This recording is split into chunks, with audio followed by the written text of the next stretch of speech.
Arturo Brachetti qui est en train d'arriver dans le studio. On va Il est là. écouter Voilà. une experte pour nous donner des conseils pour rester calme à table avec les enfants. Vous voyez, c'est pas toujours facile quand on dit mange, non, je veux pas manger, non, mange. Oui. Eh ben, on aura des conseils bien concrets. Et puis un croque-mort qui se livre dans un livre, mais aussi on l'aura nous. Il se livre juste dans un avant livre. 19h. On va parler de cercueil et tout, mais de manière avec le sourire quand même. On va dédramatiser Situation un petit assez peu cocasse. ce genre de choses. Et nous avons donc Arturo Brachetti qui s'installe en studio.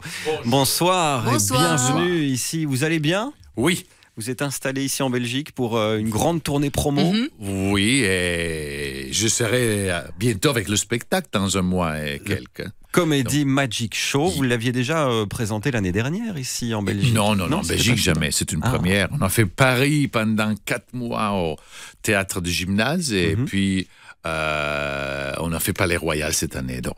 Arturo Brachetti, expliquez un petit peu à ceux qui ne vous connaissent pas ce que vous faites réellement. Alors, si tu as vu quelqu'un à la télé qui se change dans une seconde de costume, pantalon, veste, perruque, c'était moi qui rentrais comme Blanche-Neige et puis se couvre, devient Frankenstein, c'était moi. Et en 1979, j'étais le seul au monde, c'était facile.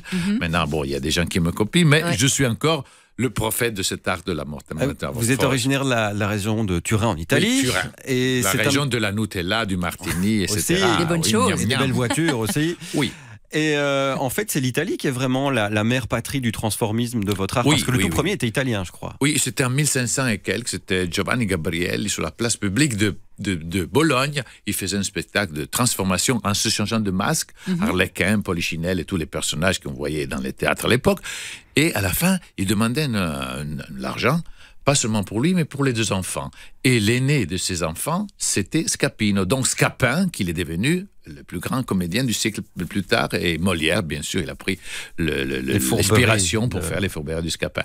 Donc, c'est vrai que c'est la transformation comme ça rapide, c'est un peu la fille de la comédie de l'art.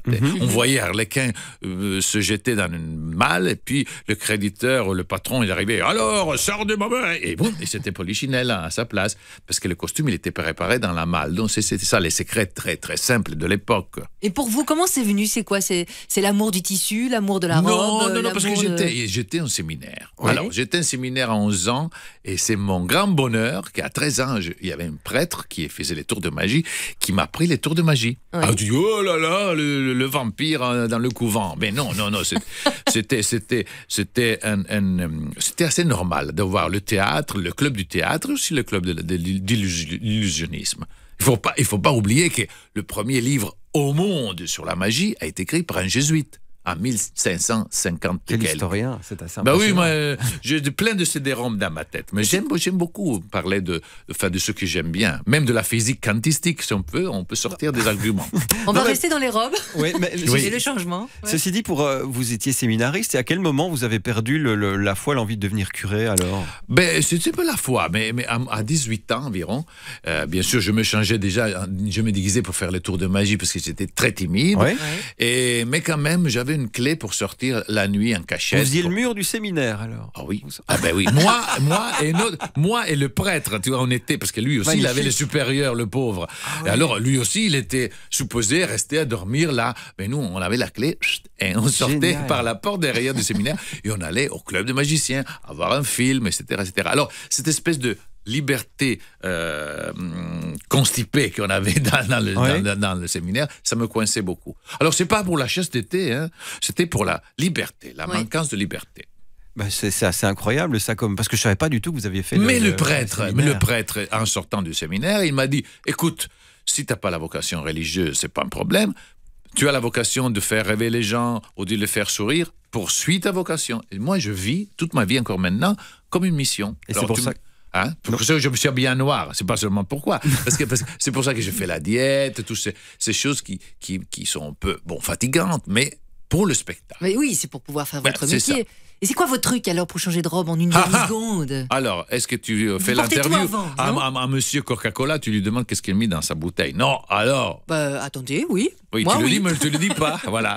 Non, mais over my dead body, comme ils disent les Anglais, sur ma tombe. Il y a des légendes qui courent comme quoi vous auriez des jumeaux, vous seriez. Oui, il y a plein de choses.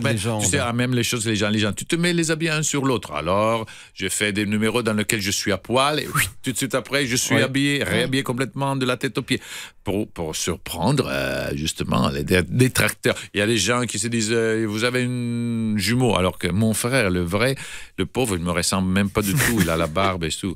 Non, malheureusement, c'est tout avec de la saine transpiration et de la grande organisation des coulisses. Et pour voir Arturo Brachetti en vrai en Belgique, ce sera les 13 et 14 décembre au Forum de Liège et puis les 15 Juste et 16 après. Mais décembre. pas tout seul, hein. Non. Cette fois, je ne suis pas tout seul. Vous êtes Et en puis maître votre de cérémonie, là. spectacle, vous faites plus que changer de tenue, quoi. C'est carrément un spectacle. C'est un Franchement, spectacle plaisir. et surtout avec les autres magiciens qui font des choses extraordinaires. Tu sais pourquoi les gens me disent pourquoi tu fais pas tout seul comme avant? Parce qu'on a envie de changer. Je ferai un spectacle tout seul prochainement, mais je ne peux pas me pendre à tête en bas pour me libérer d'une chemise de force à 57 ans, non. Alors, je le fais faire alors. Vous avez 57 ans? Oui, chérie. Vous les faites Oh, pas ne du les tout. faites pas, non. Je le sais. Parce qu'il y avait... Ouais, je donnerais 10 de Si moins. tu me moi. coupes en deux, tu comptes les cerceaux, eh bien c'est 57. C'est comme les arbres. Mais il y avait un petit blackout sur votre date de naissance pendant tout un temps. Il y avait, c'est pour ça que Wikipédia, le shérif de Wikipédia, il nous a fait une espèce de guerre pendant 2 ans.